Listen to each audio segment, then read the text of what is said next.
I had a black dog. His name was Depression. Whenever the black dog made an appearance, I felt empty and life just seemed to slow down. He could surprise me with a visit for no reason or occasion. The black dog made me look and feel older than my years. When the rest of the world seemed to be enjoying life, I could only see it through the black dog. Activities that usually brought me pleasure suddenly ceased to. He liked to ruin my appetite. He chewed up my memory and my ability to concentrate.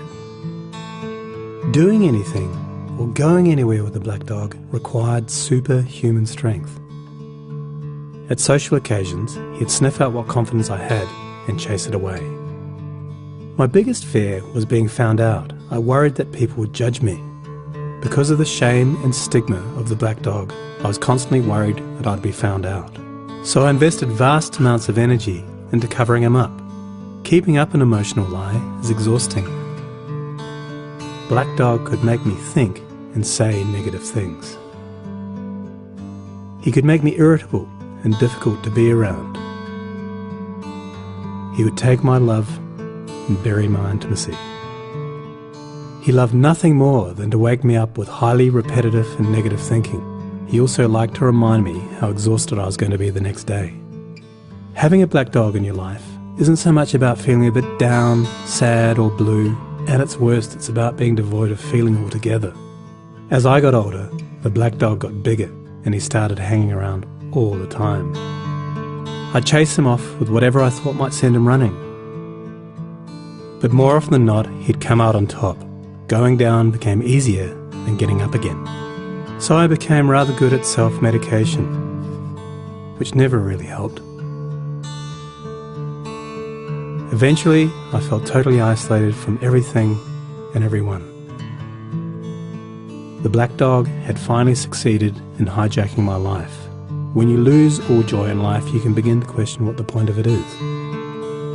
Thankfully, this was the time that I sought professional help. This was my first step towards recovery and a major turning point in my life. I learned that it doesn't matter who you are, the black dog affects millions and millions of people.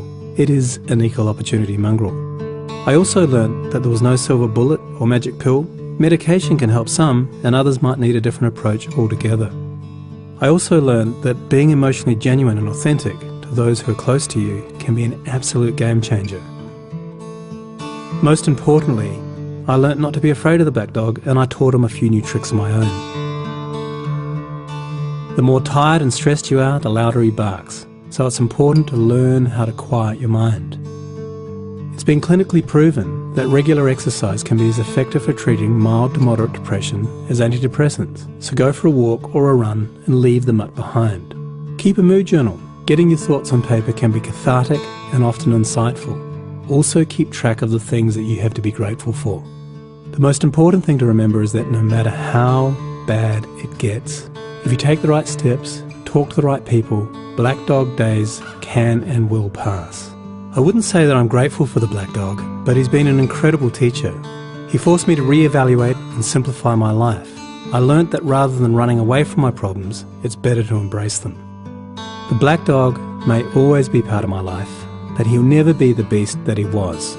We have an understanding. I've learned through knowledge, patience, discipline and humour, the worst black dog can be made to heal. If you're in difficulty, never be afraid to ask for help. There is absolutely no shame in doing so. The only shame is missing out on life.